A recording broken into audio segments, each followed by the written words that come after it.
Next up, if Isaiah thought I was about to do something bad without hurting me, what would you do, Isaiah? You would attack me with bam, right? Exactly, very nice. So, thank you.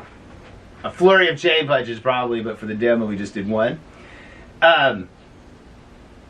That is what we're doing. This motion. I have a video I haven't published yet of how this is the motion that is hidden inside. So if we said with this single arm, an attack and a tan sao, right? Hidden inside there is this punch that got turned into a tan sao, right? It's hidden inside there. We can't forget that. Not only is it the step that's aligned, but the punches over the top to begin with, not spade hands yet, is what we're using. That's why we do Poon Sao first. And then we do Jut Shun Sao second. And then we do the chopping and the high-lowing third. So we start with this thing that's going to be from chain punching. So Poon Sao and Jut Shun Sao. Let's do some of that, Isaiah. So we go for an attack. There's my first Jut. Oh, he made me go underneath because of our Bucci training. There we go, right? So we got this kind of thing. This chain punchy. And then we add the Bong Saos. Instead of penetrating, like I said, instead of penetrating right here, if I was fast enough, I could have hit his face. So instead, I roll over to practice what if I wasn't that good. And I want to practice on my punch, rolling him over at the end. Taking that energy. I'm practicing. I'm cooperating, dang you. She's out cooperating. I think that brings me to point number 3. We covered forward energy a lot in point number 2. There could be more explained there, but let's go to point number 3, back to the cooperation. There's shape changing Chi Sao and shape fighting. He and I are mostly doing shape fighting. We don't want to have holes in our pressure. It's hard to like just do shape changing sometimes.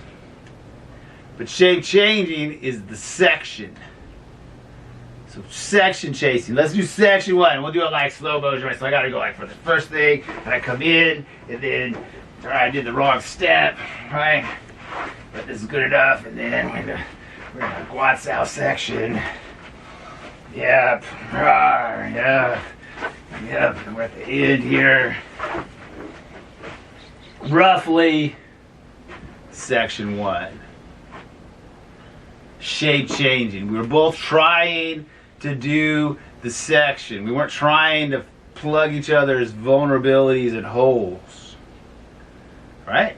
Now shape fighting, it's not quite freestyle yet. Same kind of drill, right? But shape fighting has a little bit more of like a little bit of that, right? And he clears me and a little more low elbow and a little pressure there. Like push me hard, like through there. Yeah. Right, so a little more pushing into each other with shape fighting. But it's still stuck, and this is not quite section 1 anymore. It's still stuck in section 1. Right, so I can't do, when I go in for here, I can't go over to take this hand and clear it like this and do this move here. That's in section 6. Right? So if I go like this, thank you, Isaiah. Scary, huh? That's section 6. So I have to make sure when I do my rolling attack, I don't go all the way over to here and take over this hand and do section 4 or section 6 or something else. Because I'm trying to keep my shape fighting within the section. Now, only advanced students would have to limit themselves. But beginners, they don't know any better. They just try to do what they've been training. Shape fighting again, Isaiah. Not quite Lot Sao, just trying to do Poon Sao, right? I'm just trying to, it's a little more intense, right? Maybe I should demo it with Jut. Yeah, this is a little more like, so it's very hard. See, Isaiah and I want to do elbows and stuff, but now we're just freestyle, right? This is free shape fighting, whatever we got, right?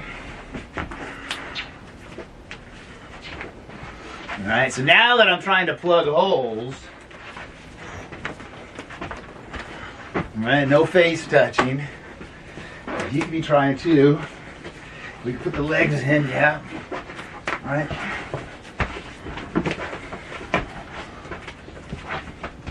Nice. Nice.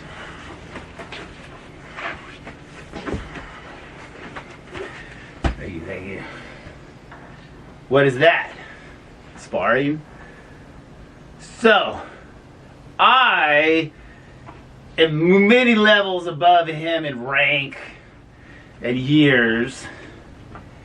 So I am responsible for stopping on contact better and not worrying about I would have won. Okay? I don't have an ego battle with him. So in there's a lot of those. You can see on camera, there's a lot of those where I go like this. I didn't touch him. I don't go like that on his face. Right? So one side has to be doing it that well for us to do what we just did. And it'd be shape fighting plus. It was almost lots out, free fighting. It was almost free fighting. But lots out has another structure, another box you're stuck in. Right? So we weren't doing lots out. Shape fighting was turning into free fighting with shapes. That's my way of looking at stuff. See whichever you're talking. So shape fighting, we're still really trying to put these Wing Chun section parts in and stay in section 2 for a minute. Like we can say stuff like that to each other, cooperating. And then when we go into fighting with shapes, it's more like Latsao. Okay? But it's what I call Nuksao, the invented word, where I'm a technician, let's say, and he's not. That's a prime example of Nuksao. The technician cannot just be sitting there like just be a dummy for me, going crack and like, oh, I gotta make contact to make it real. Sorry, you don't do it as good as me. No, the technician goes and stops, and then is like, okay, I'm waiting for whatever comes next, and they're like, and we can go like, no, I'm gonna poke your eyes. That's what is Nuksao. That's where this side learns timing and control and being passive and calm. And this side is beginner side, is frustrated and has all this violence brew up and come out. They gotta learn to deal with that. And then the technician side is like, whoa, this dude's lost it. I gotta stay calm though, because I have a job to do here. It's not sparring yet.